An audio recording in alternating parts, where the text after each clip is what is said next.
Carl, I barely touched anything. I'm sure that whatever minor alteration may have occurred will go completely unnoticed. That could be any kid running a time machine. See? My hair is completely different. Enough talk. I know you are the one who changed the garage code. And me, Uncle. So, what's the garage code? Trash. Right. Thanks. Oh no! Carl! Somebody's stealing the time machine! Not me, Carl. Some guy in a bowler hat. Ah, great.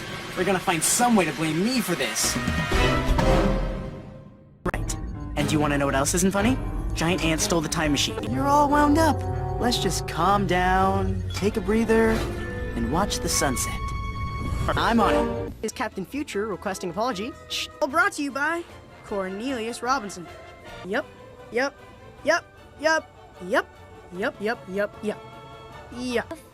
my dad.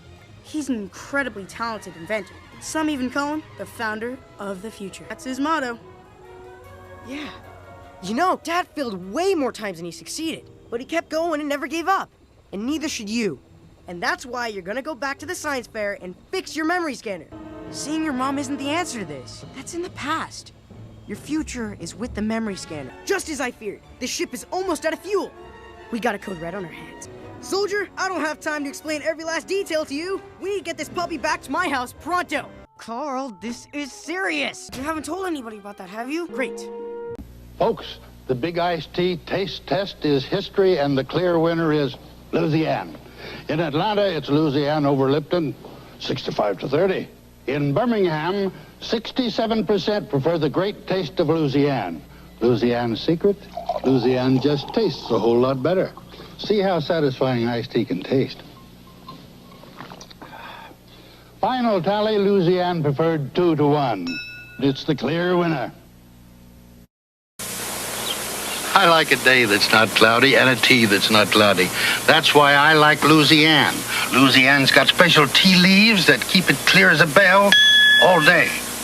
Now, if you're drinking Lipton or Tetley, look at the box. It tells you what to do when it turns cloudy. Louisiana says nothing about cloudy, 'cause it doesn't get cloudy. Louisiana, the one tea that's always clear as a bell. That was given to me in Oregon. An old gentleman up there had carved it, and he knows that I like walking sticks, especially unusual ones, so it's a gift. Oh, I have many. I have one with the head of a bird. I have several Irish blackthorns, and I've many carved and decorated canes that people have sent me, and I've gotten as gifts. So I have quite a collection. I love them. I collect owls and eagles. I don't really know. I never count them, but I think it's going to be pretty good. We're doing 11 instead of 8 this year, and just a lawyer and a doctor. Yeah. Yes, I think it would have been nice to have had Hal with the group and the senator, because I enjoyed the show. I got a theory about that. I've been around the country quite a lot, as you know, and I ask questions and I discuss things with people, and I think it's possible. Now, this is just a theory. From what I gathered, they all liked Hal very much, and they like the idea of the show, but the public is very funny. They may not know exactly why they reject something, but there's always a good reason. And as I discussed the thing with people, occasionally I got a hint that here was a senator, a U.S. senator, so, quote, he is also a politician. And he was always really sort of the perfect man in the perfect position, you know, with the perfect attitude. And I think that the American people don't quite have that conception of politicians. And I think subconsciously they said this is not quite, you know, quite so. And I was, on 4th of July, I was in Bend, Oregon. We had 17,000 people seated on the side of the river there, sitting on the grass.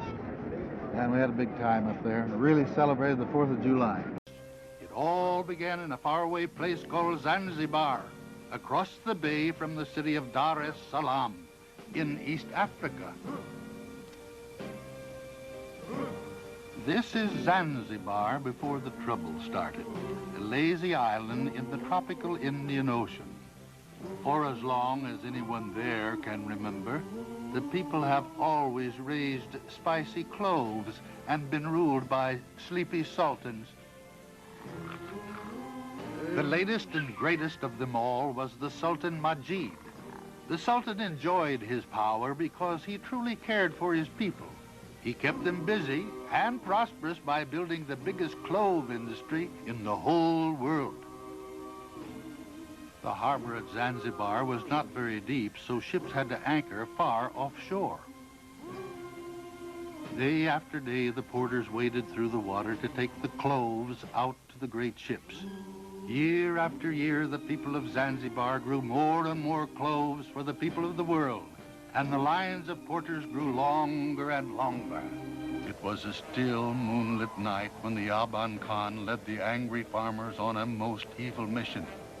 In his crazed mind, he saw the hippos as threatening clouds in the sky, daring to stand in his way. Clouds he had to destroy at all costs.